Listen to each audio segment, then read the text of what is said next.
Let's talk about Paladins. Is it still worth playing in 2020? And how does it compare to Overwatch, its closest competitor? I think it's a great fun game, but it's not without its flaws. So let's get into it. So first, what is Paladins? It's a free-to-play, class-based shooter with a fantasy theme.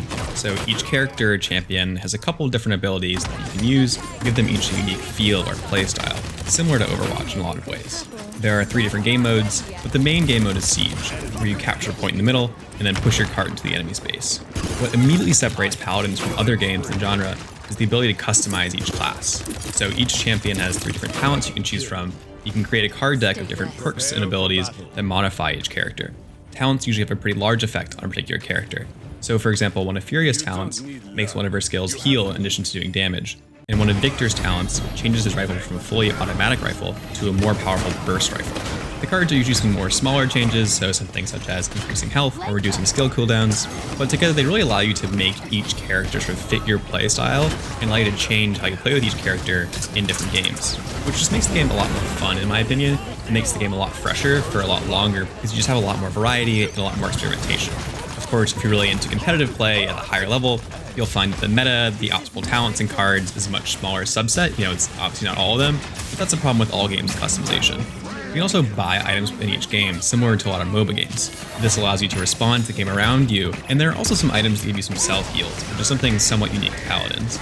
These items can be really helpful for adjusting to how the game's going. So for example, if you just have a really bad, awful, useless healer, you might want to buy more healing items that allow you to heal without them. Or if the enemy's team has a lot of champions with shields, you might want to buy the item that gives you extra shield damage. And if you're a noob and have no idea what you're doing, you can just have it auto-buy them for you and not have to deal with it. There's also a ranked mode, which is, unsurprisingly toxic. I got cursed out in my first match on voice chat because I was not using a good enough talent on my champion, but that's how it goes in most competitive modes, unfortunately. One really great thing about Paladins is that it does have crossplay and cross-progression, so you can play on PC, PS4, Xbox, and Switch all together. You can carry your progress across all of these platforms except for the PlayStation, which is, I think, a really great feature. I did a video a few weeks ago ranking all the free-to-play cross-platform games, so be sure to check that out as well. However, one often ignored aspect of this is that having console and PC play together causes you to have more balancing problems because one thing that might be strong on PC might be weak on console and vice versa. So that's mostly what's good about Paladins. So what's bad about it? I think the main thing that's bad about Paladins is just lacks a lot of polish compared to some other games.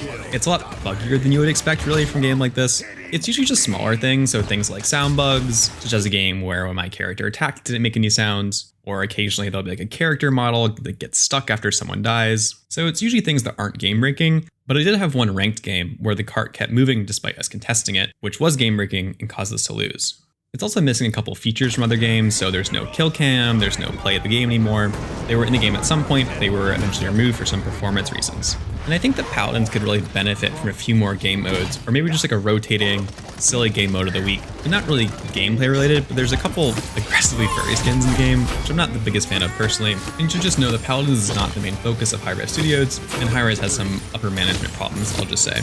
So as a whole, these negatives haven't ruined the game for me, but the lack of polish and bugs in particular are some noticeable downsides that might upset some people. Since Paladins is free to play, let's talk briefly about how they do make money, which is microtransactions. As a whole, they're pretty standard. The only purchase that I would really recommend to most people is buying the champion unlock. So it's $30 at full price or $15 you get it on sale like I did. It allows you to unlock all the current and future champions in the game. You don't have to pay anything, you can unlock them all over time, but it just takes a really long time if you want to actually unlock all of them, and as they release new champions in the game, you have to unlock the new ones as well. I think of it as upgrading from the free version of the game to the full game. And the rest of the microtransactions are all cosmetic, so there's a battle pass, pseudo-gambling, and direct purchases. The battle pass is kind of absurdly long to complete, so for example, I have about 50 hours in the game right now, and I'm still not even halfway through this battle pass, which is frankly a little absurd, to be honest, that I spent 50 hours in the game and haven't gotten halfway through this battle pass. That said, it does repeat each general skin with a couple different styles, so I do have each skin, just not each style of that skin, but personally, I prefer the battle pass didn't take quite as long as it does, because I really wanted the final skin in the battle pass. Something that annoyed me enough to put it in here, but not a deal breaker, it's just skins.